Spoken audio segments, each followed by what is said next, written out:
You're listening to the Cyberwire Network, powered by N2K. Generally, we define spear phishing as phishing attacks that are targeted, that they're not kind of mass phishing attacks that are just sent to a very large number of people, but are targeted to a specific person. Hello, everyone, and welcome to the Cyberwire's Hacking Humans podcast. This is the show where each week we look behind the social engineering scams, phishing schemes, and criminal exploits that are making headlines and taking a heavy toll on organizations around the world. I'm Dave Bittner from the Cyberwire, and joining me is Joe Kerrigan from the Johns Hopkins University Information Security Institute. Hello, Joe. Hello, Dave. We've got some good stories to share this week, and later in the show, we've got my interview with Asaf Sedone from Barracuda Networks. He's got the results from some research they've done on spear phishing and social engineering. And we are back. Joe, we're going to start off. We got a little feedback from a listener. All right. From a gentleman named Lewis. He says, long-time listener, first-time emailer. I had two quick bits of feedback on the episode where you talked about call centers being targets for scammers and the CDC GandCrab ransomware campaign. That was last week. Yep. Yeah, he says, you mentioned rather than use KBA, it's a knowledge-based authentication, right? A call center could employ some kind of MFA. Multi-factor authentication. That's right. He said, this is what my bank in Australia does. Wait a minute. Australia. They use KBA and ask for things like client number, address, DOB, and so on. But then also they ask if they could have my phone and it could read it out a code if I were to send one. It's not perfect, but it would stop most run-of-the-mill scammers who have just enough info on me. I'm sure a sophisticated person could also steal my mobile number first, but I'm hoping I'm not that much of a target. What do you think, Joe? Yeah, he's right. Even an SMS text message, which is the least secure form of multi-factor authentication, is much more secure than not having it. And I would argue probably more secure than knowledge-based authentication. The amount of effort in intercepting an SMS message is not trivial. First, you have to either social engineer the cell phone provider to get them to switch the phone number over to your phone. And if the person has a PIN on their account, which you should have a PIN on your account, then you're going to have a really hard time doing that. Or you need to get physical access to the phone to clone it and then get a copy of the SMS message as well. Both those are kind of difficult. But if you are the target of somebody capable and willing of doing that, then they're capable and willing of doing a lot more. Yeah. Yeah. Well, he goes on. Lewis says, on the GandCrab ransomware, I recently heard someone on another show talking about a very useful website called No More Ransomware. You can get free decryptors there for a bunch of ransomwares. There's one for GandCrab, which works up to a certain version of the malware. Right. Yeah. And I am familiar with that, and it is a good resource. It is. It's an excellent resource. A lot of these ransomware implementations are not done well. So there's a good chance you can just go here and find a decryptor for your files, and that should be your first stop. Yeah. All right. Well, thanks, Lewis, for sending that in. Time to move on to our stories. I'm going to kick things off this week.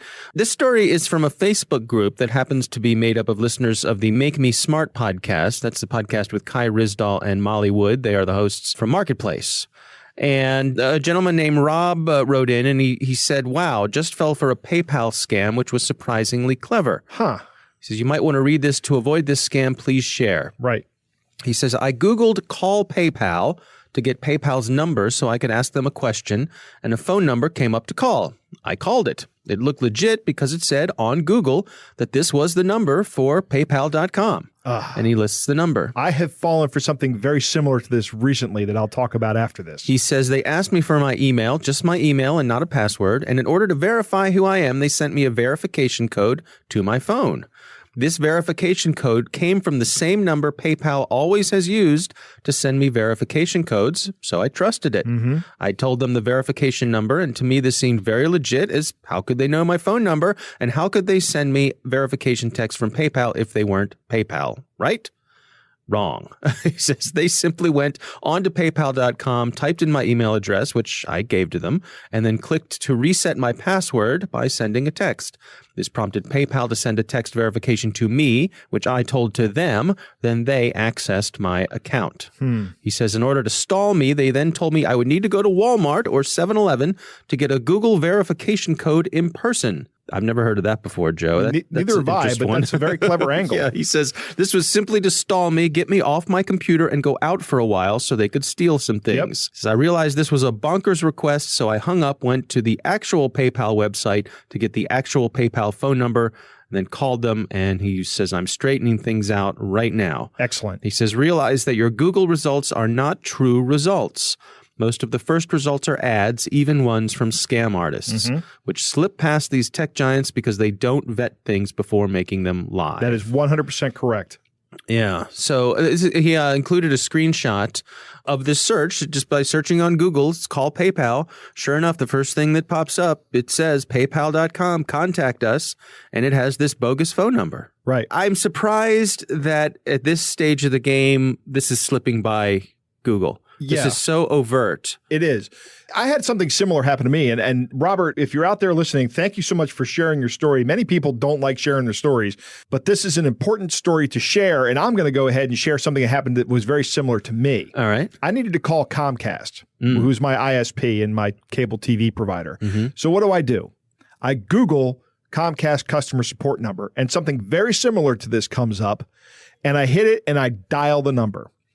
And the first clue that I had was actually a dead giveaway, is that I got a live person on the phone. A person immediately answered the phone, and I go, wait a minute. This can't be right. But I was furious. I said, who is this? And he goes, this is Tom or something like that. And I'm like, oh, I see. You ran a Google ad, and I clicked through it. Well, you just lost money on the Google ad because you're going to have to pay for my click, and now you're going to have to pay for this phone call. And I hung up. Wow. Like the grumpy old man that I am. But I fell for it. I fell for the exact same thing. Yeah. And if the guy had something that said, hey, this is Comcast, I would have clicked through any of those automated systems and would have gotten to him eventually and probably done what he told me. His big fault, the red flag here, was that he answered the phone as a person. Wow. Well, this is a good one. I was not familiar with this. So like I said, I'm surprised that Google doesn't do a better job of screening for this sort of thing. Yeah. 'Cause it's right out there, out in the open. It is. So thanks, Rob, for sharing this. This is an important one. Yeah, don't Google the numbers you need. Go to the place's website and look at it. But also I think the point is don't trust the numbers, particularly in ads. Yeah, but Dave, these ads look like search results. Yeah, they absolutely look like search results. Yes, it does say ad on it, but you're right. It does. The thing is, very tiny. It's the thing that pops up at the top of the list. That's the problem, is that these people can pay to be at the top of the list by making it an ad. Right.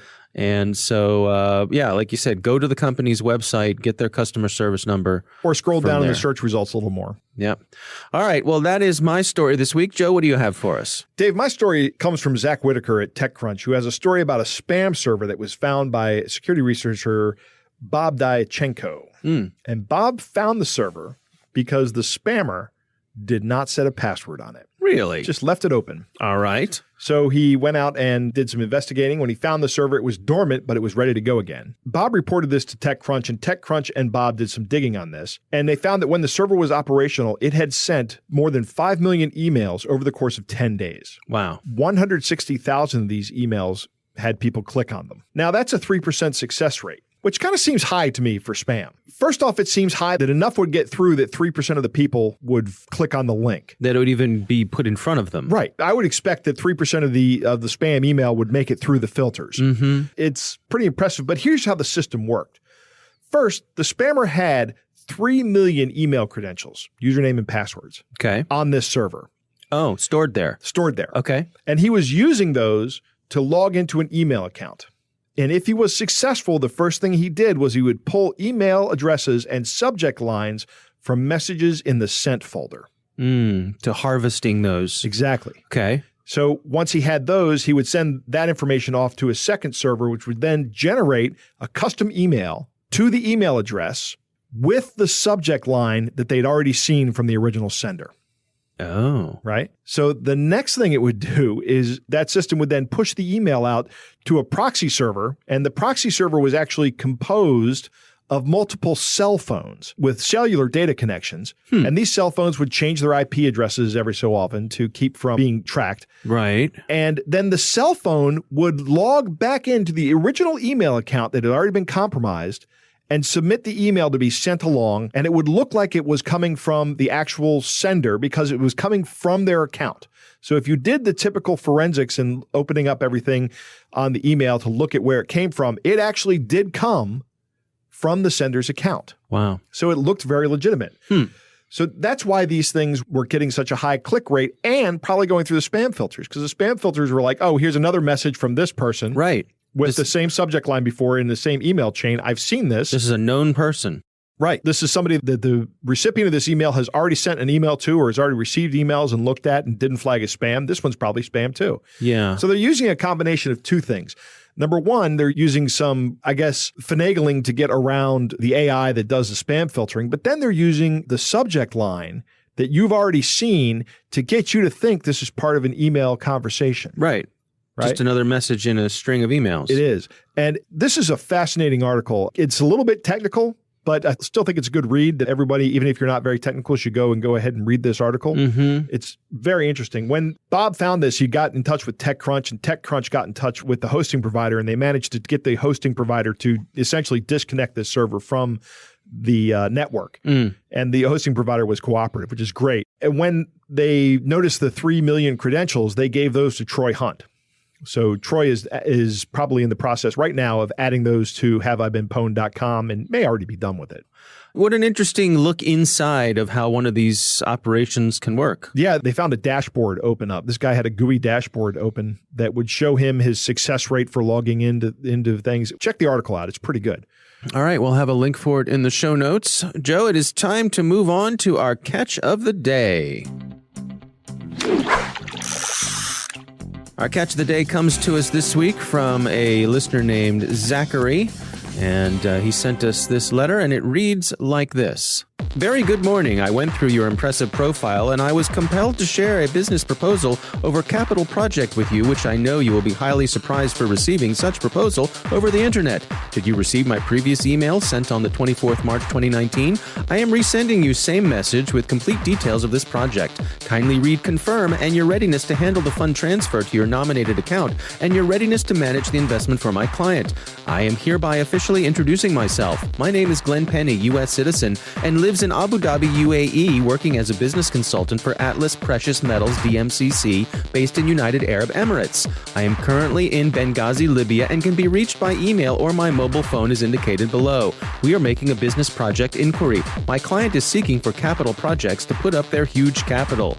We are discussing movement of all my client asset, which comprises huge amount of money and 1,000 gold bar, which they have choosing your location as their investment destination. I want to tell you that success and accomplishment comes not by chance, but by hard work, diligence, determination, absolute honesty, and truthfulness, and I have been practicing all these all my life, and that is simply the secret behind all my achievements.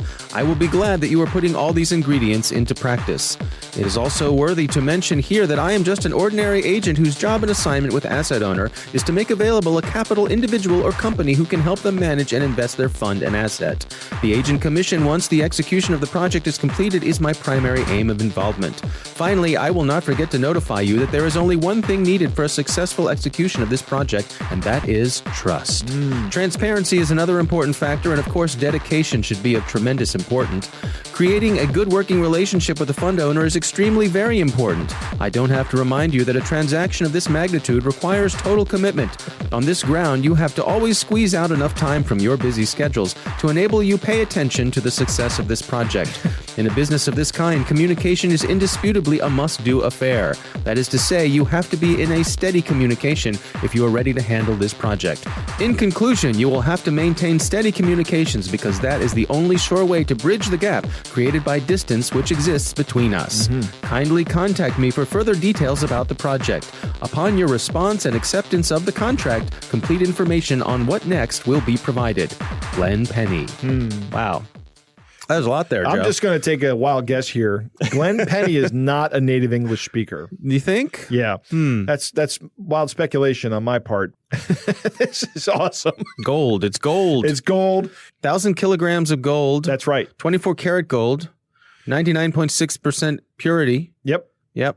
We're going to be rich, Joe. Yeah, that's right. And my favorite part is, hey, we got to keep communicating. Don't forget that. And I have been practicing trustfulness all my life. Yeah. Well, yeah. So this is someone Honesty you and can count truthfulness. on. That's what it was. Yeah. Well, you can believe him, right? Joe, I don't know why we keep doing this show, because week after week we have these opportunities. Right. We should could just be cash in millionaires on by these now, things. It's so nice of our listeners to share them with us, to share and spread the wealth. Yes. Well, thank you, Zachary, for sending this in. That is absolutely a fun one. So that is our catch of the day. Coming up next, we've got my interview with Asaf Sidon from Barracuda Networks. He's got the results from research they've done on spearphishing and social engineering.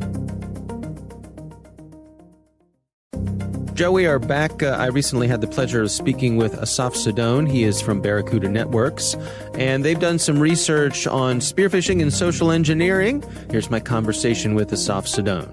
Generally, we define spearphishing as, phishing attacks that are targeted, that they're not kind of mass phishing attacks that are just sent to a very large number of people, but are targeted to a specific person. What sort of data did you gather with this report? We surveyed essentially across, all types of spearphishing attacks.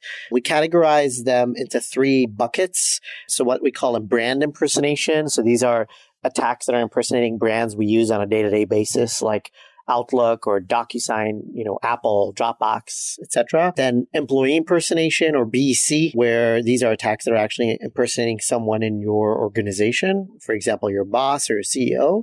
And finally, blackmail or sextortion emails, which is a new type of attack that we've recently been seeing, kind of rapidly rising in the ranks, where the attacker is kind of trying to extort the recipient to send them Bitcoin. And so what are the trends that you're tracking here? So we're tracking a few different trends. So first of all, we're tracking the percentage of these different types of attacks. And one of the interesting things is we saw that these blackmail or sextortion emails are, already more than 10% of spearphishing. And that surprised us because, they haven't been around for that long. So clearly this is a new and effective attack. We've also tracked other characteristics like the subjects of these attacks, or which services are impersonated most frequently in terms of the brand impersonation. And what are you finding there? Who are they imitating? So in terms of the brand impersonation, the most common one is Microsoft or Outlook, which is not really surprising because, vast majority of the emails that participated in the study were Outlook emails. And so the easiest thing to phish if you're an attacker is to steal the actual credentials to the email account of the recipient. It's also very valuable. And, after that, it's a slew of other services that are just used very, very commonly, like DocuSign and Dropbox and Apple and others. So those were the most common ones. An interesting thing I see you noted here in your research was that the attackers would often include the victim's email address or password in the subject line of the email. That's right. So especially with these blackmail or sextortion emails, what attackers are doing is they're including a password of the recipient within the email text. By the way, these are usually old passwords, so they're usually the recipient would have already changed this password on any of the services they use. But this really adds an element of, I think, personalization and almost like a shock factor to the email. And so I think that's why a lot of these emails are so effective, because people kind of saying, oh man, this person actually has my password. They're not kind of bluffing here. They probably have access to a lot of my sensitive information. Now, do you have any sense for what the success rate is of these folks?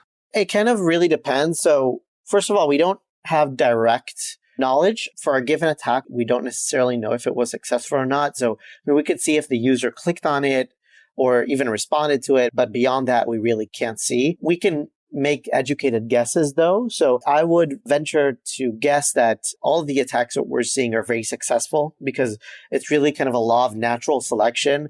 Attackers wouldn't be using these attacks if they weren't successful. They have a cost of launching these attacks, so they need the ROI to be high. And so in particular, the BEC or employee impersonation attacks, those we know that, the FBI actually tracks them. And so we know that they're highly lucrative. The past few years, there's been over $12 billion in wires sent to bank accounts owned by the attackers. So that's obviously very lucrative. But even these sextortion emails, we guess that they're highly effective because they've basically gone from almost zero traffic to more than 10% of the spear phishing traffic in just a matter of a couple of months. So the reason for that is probably because they're getting a lot of clicks and a lot of Bitcoins getting transferred. One of the other things that I noted here is that there was a sense of urgency that the attackers used. And that's something that comes up a lot on this show, that they're trying to make you feel like you have to do something now. That's right. Attackers employ several different social engineering cues or techniques to really get the recipients to do what they want. And one of those is urgency. So urgency serves several purposes. Probably the most important one, it makes the recipient, quickly respond to the email and do so before they realize that this email is fake. So either, if you're asking the recipient to send you a wire transfer, or if you're asking them to click on a link because there's some urgent security alert on their account, right? You really want to make the recipient, take action. And also urgency just always compels us to take action, especially if it's from, an authoritative source. So if it's, if you're getting an email from your CEO that's telling you to do something urgently, all of us will probably pay a lot of attention to that email. Or if we get a very urgent alert from a service that we use every day, like Outlook or DocuSign, that's also going to cause us to pay attention. What was your sense in terms of who they are targeting within organizations? Are they going right for the top, for the CEOs? Are they trying to get folks lower down the organizational chart? Who do they seem to be aiming for? In terms of the targets, we do see that sensitive positions and departments are slightly overrepresented, which would be surprising. So, the finance department, the HR department, or executives. However, the data is quite uniform, the target kind of scope. So it is really across the entire org. So I'll really caveat that. I mean, when I say that there's a slight, we see a slight bias towards those departments, I mean, we're talking about like maybe 20% of the attacks. So they're slightly overrepresented, but really it's really across the board. Oftentimes attackers are just trying to get in, no matter through whom. And oftentimes it's easier to get in through kind of lower level, mid-level employees, or even employees that are not in sensitive departments. In terms of the folks that are being impersonated, that is a little bit more skewed towards folks in positions of power. So the CEO is going to be the most highly impersonated person in the company, typically. And then after that, the CFO or other powerful individuals. But, oftentimes attackers will also impersonate colleagues or managers of the particular person they're trying to target. So what I'd say is, these threats are really across the board. If just the CEO is aware, you'll be fine. That's not the case at all. So what are your recommendations then for organizations looking to protect themselves? What sort of steps should they take? There's a few kind of best practices that we recommend to protect against these attacks. So, the first one, you really want to make sure that you have security systems in place that can actually stop these types of attacks. And, unfortunately, legacy security systems, email security systems are usually going to fall short just because, a lot of these attacks don't contain obvious malicious signals, like, malware or obviously malicious links. So you really want to use something more flexible and more kind of intelligent. So ideally an AI-based solution that has the ability to really detect anomalies in these emails. So that's kind of your first line of defense. But beyond that, all of these emails are really taking advantage of our weaknesses as, our psychological weaknesses or our weaknesses as humans. And so security awareness training, effective security awareness training that actually also tests, these types of scenarios, like tests emails coming from your boss or, phishing links that are coming from services that you use every day is also really helpful in mitigating these attacks. And then finally, there's just the general sanity of anybody using online services that includes multi-factor authentication, strong passwords with a password manager, ideally. All of those obviously also help with these cases. So Asaf is really singing our tune, isn't he? Yes, he is. Absolutely. One of the things I noticed early on in the interview is Asaf talks about how they have broken up spear phishing into 3 other categories of brand impersonation, business email compromise, and extortion. This in our academic world is what we call an ontology, right? It's a way of naming things. You can think of a taxonomy like how we name animals. So it's also an ontology. I really wish there was a better way to standardize this kind of thing, because if we could do that for security, we would have such a better understanding of things, I think. Just kind of starts off with this basic nebulous thing, and it kind of organizes itself, but I really wish there was a way to formalize it. That's just an aside. For the extortion emails, the password proof can be a very powerful tool in getting inside your head. Like, hey, here's your password. Imagine if you're still using that password. Right? I know a secret. Right, exactly. Yeah. I've got you. This seems to me like one of the most terrifying things that anybody could ever receive. You know, even if you know it's a scam, there's still that little nagging bite in the back of your head that says, I wonder if it's real. Yeah. Or what else do they know? What else do they know? Exactly. Right. They got this secret from me. Yeah. They didn't get it from you. They got it from some other breach. Right. So relax, breathe. Take your time. Slow down. You're going to be fine. Yeah. I agree with the soft assertion that the extortion emails work because we're seeing the increase in their usage. And he said they've grown to 10% of the spear phishing emails in just a couple of months. Yeah. That's remarkable. And he's 100% correct. There is an economic cost for these people to implement these. And while it's relatively low, they do have to see an ROI on it. I may not agree with it has to be a remarkably good ROI, return on their investment. I mean, these people a lot of times are coming from countries where if they can make $15 in a day, they're doing pretty well. Yeah. Any return on investment is a good return on investment because you can scale this up pretty well, right? Right. Well, but it makes sense that they would latch onto something that's working. Absolutely. It'd be interesting to see how quickly do they burn through that. Right. Word gets out, awareness gets raised. Yeah. And it doesn't work anymore. I imagine that in the future, we'll see this go up a little bit more, and then it will start to go down as awareness builds.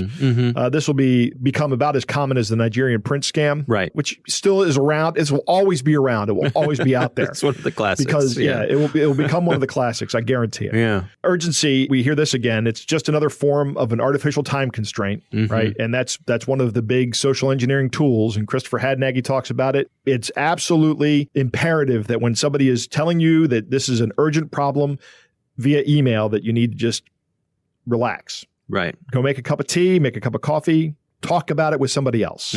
Another interesting part of this, and he kind of hinted at this, but he didn't say it, but business email compromise involves some level of open source intelligence gathering. So I like that he's talking about the kind of people that get impersonated are usually CEOs, CFOs, those kind of people. That's pretty easy to find out. And then if I can find a target in the company that works in the financial department, that's only 2 pieces of information.